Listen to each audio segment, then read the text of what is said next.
Hello future બીસ. તો હર્ષ, આજે તો મને તું થોડુંક નોલેજ આપ. મારું કાલે ઇન્ટરવ્યુ છે, તો મારે એની પ્રિપેરેશન ઇન્ટરવ્યુમાં કેવી રીતે કરવી જોઈએ? એકચ્યુઅલી આમાં કેવું હોય કે ફ્રેશર નું ઇન્ટરવ્યુ છે કે પછી એક્સપિરિયન્સ માટેનું ઇન્ટરવ્યુ છે? એક્સપિરિયન્સ માટે ઇન્ટરવ્યુ છે. હા, તો એક્સપિરિયન્સ માટેમાં કેવું હોવું જોઈએ કે ખરેખર તમે જે ફિલ્ડમાં જોબ કરી છે ને એનું બધું નોલેજ તમને હમ. ડીપમાં થોડું ઘણું હોવું જોઈએ. અને તમે કયા પોસ્ટ માટે બર- એપ્લાય કરી રહ્યા છો, કઈ જગ્યા માટે એપ્લાય કરી રહ્યા છો, એનું બી એક નોલેજ તમને હોવું જોઈએ હમ. સાથે.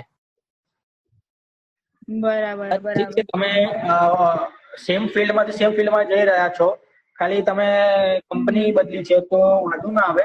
પણ કદાચ ફિલ્ડ બી ઇન કેસ થોડી ચેન્જ થઈ રહી છે તો એનું બી તમને થોડુંક નોલેજ હોવું જોઈએ કે જેને માટે તમે જઈ રહ્યા છો. બરાબર. આમ તો જો હું છે ને સ્ટોક માર્કેટમાં જ કામ કરું છું. હવે હા. મારું રીઝન હું તમને એક વાર બતાવી, હું તમને કહી દઉં કે મારું રીઝન જોબ ચેન્જ કરવાનું શું છે. તો મારું તો પહેલું તો એ જ રીઝન છે કે મારી જોબ હતી એ પહેલા મારા ઘરથી 3 કિલોમીટરના અંતરે હતી. હવે જે 18 ઓકે. કિલોમીટરના અંતરે થઈ જાય છે, બરાબર. ઓકે. અને એના પછી મને એવું લાગે છે કે હું જો બીજી કોઈ કંપનીમાં મને આટલા વર્ષ પછી જો હું જઈશ ને, મને 3 વર્ષનો સારો એવો એક્સપિરિયન્સ છે, તો હું બીજી કોઈ ઓકે. કંપનીમાં જઈશ ને તો મને આના કરતા વધુ સારી સેલેરી મળી શકે એવું છે. મને એવું હા, લાગે છે. ખરેખર એવું જ હોવું જોઈએ કે આપણે જોબ ચેન્જ ઘણા બધા રીઝન્સથી કરતા હોઈએ છીએ. પહેલું કે એક રીઝન છે આપણું સેલરી, સારી સેલરી ઇન્ક્રીમેન્ટ આપણને મળવું જોઈએ. બીજી વસ્તુ છે કે આપણને એમનો જોબ એ જે કલ્ચર હોય કંપનીનો, એ જે કરંટમાં સારો ના હોય કે એની કંપનીમાં સારો કલ્ચર હોવો જોઈએ. પછી હા, બીજું કે તમને તમારી સ્કિલ્સને અપગ્રેડ કરવા માટે, મતલબ હમ. એક લેવલ થી બીજા લેવલમાં તમારે જવું હોય તો શક્ય નથી કે કોઈ પણ સેમ કંપનીમાં રહીને તમે કરી શકો. એક એક વસ્તુ પણ શક્ય છે કે લાંબા ગાળા સમય તમે જો કંપનીમાં રહો ને તો કદાચ એ લોકો હમ. તમને હાયર પોઝિશન માટે સિલેક્ટ કરી શકે. પણ એ બહુ દૂરની વસ્તુ છે, કારણ કે એવું શક્ય મેં મારી જે 5 વર્ષના અનુભવમાં મેં જોયું છે ને તો ખરેખર એ વસ્તુ બહુ ટફ છે. તમારે બરાબર. તમારી સ્કિલ્સને અપગ્રેડ કરવી છે અને તમારે તમારા પોઝિશનને બી અપગ્રેડ કરવું છે તો તમારે બીજી જગ્યાએ મતલબ જવું જ પડે. બીજી કોઈ કંપનીમાં ના, તમારે ઇન્ટરવ્યુ આપવું જ પડે. અને મારું એક રીઝન એ પણ છે આમાં કે અહીંયા જે કોર્પોરેટ બન્યું છે તો બધું કોર્પોરેટ છે, એવા તો કોઈ નથી. પણ અહીંયા છે ને ખાલી 30 કે 35 જણનો સ્ટાફ છે. પણ હું જ્યાં ઇન્ટરવ્યુ ઓકે. અપાવવા જાઉં છું ત્યાં 50 થી 60 જણનો ઓછામાં ઓછો સ્ટાફ છે.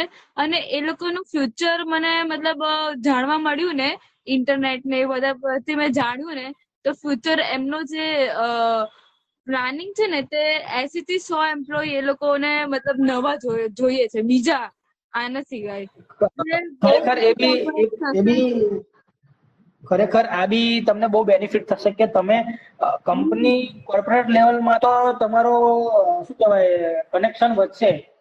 પણ તમારું હમ. પ્રાઇવેટ ગ્રુપમાં બી હવે તમે સમજો કે તમે 30 જણની કંપનીમાં કામ કરો છો તો તમે 30 જણને ઓળખો છો, અને તમે 50 જણની 80 જણની કંપનીમાં કામ કરશો તો તમને ઉપરથી 30 થી 50 થી 30 લોકો ઉપર તમને બીજા જાણવા મળશે.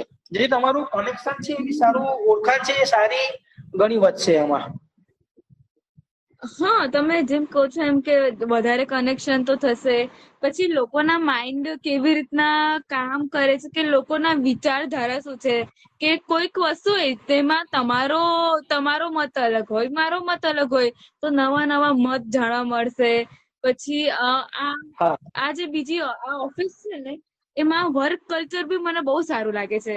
કે એ લોકો મતલબ હોલી, દિવાળી એવા બધા સેલિબ્રેશન કરે છે, બધા ભેગા મળીને સાથે રહીને કોર્પોરેટ ટીમ બિલ્ડિંગ એક્ટિવિટી એ લોકો કરે છે એના માટે. અને આ બી તમે જે કહી રહ્યા છો એ બી બહુ સારું છે, કારણ કે હવેની જે જનરેશન, હવેની જે પેઢી છે ને એમને ખરેખર જે પેલું પ્રેશરાઇઝ, જે દબાણ કરીને કામ કરતા હતા ને એવા લોકો નથી ગમતા. હવેની પેઢીને કેવું ગમે છે કે જે એમને ફ્રી માઇન્ડેડલી સમજી શકે, એમને આગળ આવવા માટે પ્રોત્સાહન આપે, એમને આગળ લાવી શકે, અને ઘણું બધું એને શીખવા મળે ને, તો ખરેખર હું તો કહું કે 18 કિલોમીટરની જગ્યાએ 28 કિલોમીટર કે 30 કે 50 કિલોમીટર બી ટ્રાવેલ કરવું પડે ને તો જવાય. આવી કંપનીમાં જ જવાય કે જ્યાં આપણું ભવિષ્ય ઉજ્જવળ દેખાય ત્યાં. એ વાત તો બહુ સાચી છે. અને અહીંયા જેમ મારી વાત થઈ કે કોર્પોરેટ ટીમ બિલ્ડિંગ એક્ટિવિટી ને તમે જે કીધું એક વસ્તુ કે હવેના લોકોને એમ જ ગમે છે કે તણાવ મુક્ત વાતાવરણ હોવું જોઈએ. હું પણ એમાંની જ એક છું કે મને તણાવ જરાક પણ પસંદ નથી. કે શાંતિથી કામ કરો, પ્રોડક્ટિવિટીથી કામ કરો. કારણ કે જ્યાં તણાવ આવી જાય ને ત્યાં તમારી પ્રોડક્ટિવિટી છે ને, ઉત્પાદન મતલબ કામ કરવાની શક્તિ છે ને તે તમારી બહુ ઓછી થઈ જાય.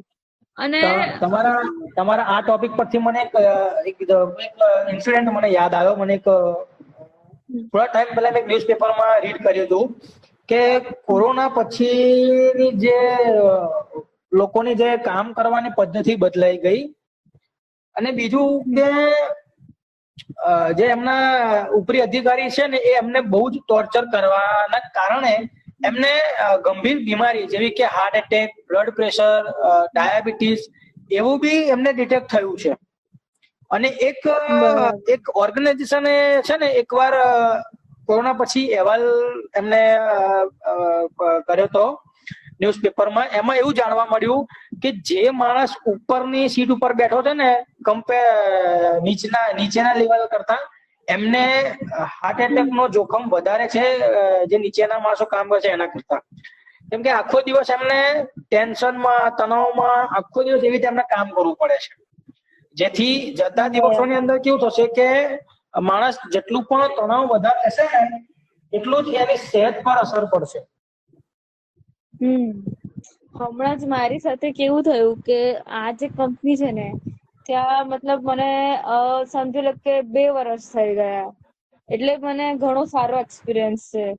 હવે એક જ દિવસ મેં રજા પાડી અને મારા જે જુનિયર છે ને એને જ ભૂલ કરી. હવે હું જયારે રજા પર હોઉં અને ત્યારે મારા જુનિયર ભૂલો કરે તો એમાં મારો શું વાંક? કઈ જ નહીં ને. કઈ જ નહીં. તો એ વાંકને પણ મારો વાંક ગણવામાં આવ્યો. એની જગ્યાએ મને વોર્નિંગ આપવામાં આવી. મતલબ જે ભૂલ કરી છે એને વોર્નિંગ મળવી જોઈએ ને મારા બદલે. હા, મને એવું કેવું જોઈએ એ લોકો કે તમે સિનિયર છો તો તમે મતલબ આ વસ્તુને થોડુંક સંભાળી રાખો. આવી ભૂલ બીજી વાર ન થવી જોઈએ. અને પેલો જે બીજો જેને ભૂલ કરી છે એને તો કોઈ વોર્નિંગ કે કાંઈ નથી મળ્યું. તો એ માણસને કેવું થાય કે હું એના પર દબાણ કરું છું. હવે કંપની મારા પર દબાણ કરે તો મારે એના પર દબાણ તો કરવું જ પડે. તમારું શું કેવું છે? કરવું જોઈએ. તમે આ સમય એની પર દબાણ ના કરો ને, જે તે વ્યક્તિ એવું સમજે કે ઠીક છે અમારા ઉપર અધિકારી અમને કશું નથી કીધું એટલે આ ભૂલ નથી, આ અમારી એક કામ કરવાની પદ્ધતિ છે. હવે તમે જો દબાણ ના કરો ને તો એ ખરેખર એ માણસ એની જે ટેવ છે ને સુધારે નહીં. એ જ ટેવમાં કામ કરે અને દિવસે ભૂલ કરતો જ રહે, સુધારતો ના રહે માણસ. પણ કંપનીએ તો મારા જગ્યાએ એના પર દબાણ કરવું જોઈતું હતું ને, બરાબર ને? મારે પણ આવો એક ઇન્સિડન્ટ બન્યો હતો કે હું 2-3 દિવસની ઓકેઝનની લીવ પર હતો, રજા પર હતો. એટલે એકચ્યુઅલી મેં બીજા ભાઈને બધું મારું કામ સંભાળવા આપ્યું હતું. મારા નીચલો અધિકારી છે જુનિયર. મેં કહ્યું ભાઈ હું આટલા દિવસ રજા પર છું તો તારે બધું સંભાળવું છે. તો એને ખાસી બધી સિસ્ટમમાં એન્ટ્રી બધી પોસ્ટિંગ જે દેખાવું છે ખોટી રીતે એને કરી દીધું.